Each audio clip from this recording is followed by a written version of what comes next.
Ce jeudi 6 juillet 2023, dans les colonnes de Ciné Télé Revue, Iris Mittenard a poussé un cri d'alarme face aux dangers des réseaux sociaux, où certains comportements d'internautes peuvent détruire une personne.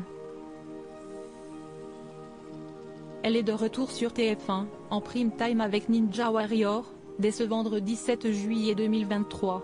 À cette occasion, Iris Mittenard a accepté de répondre aux questions de nos confrères du magazine Ciné Télé Revue, et elle a tenu à partager un message de prévention à l'attention des internautes et utilisateurs actifs des réseaux sociaux.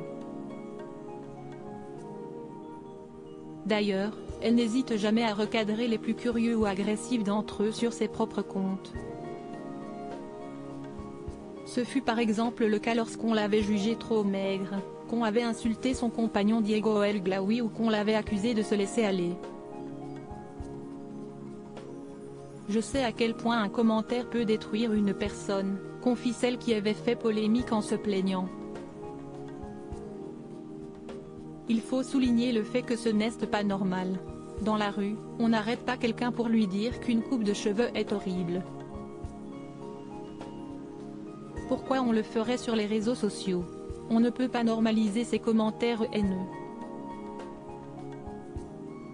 Mais elle l'assure, elle pense avant tout aux victimes les plus vulnérables.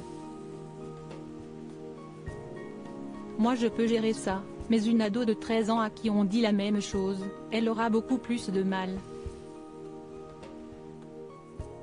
Un cri du cœur poussé par celle qui rêve de proximité avec le public et les participants.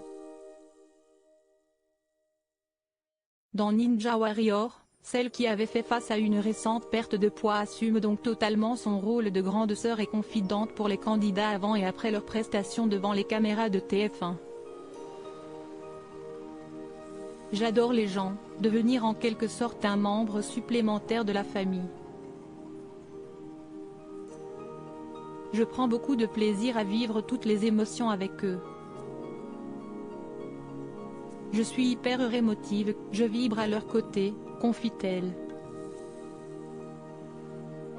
À ses côtés, les téléspectateurs retrouveront dès 21h Denis Brognard et Christophe Beaugrand, une équipe fidèle pour cette adaptation d'une émission japonaise diffusée pour la première fois en France à l'été 2016.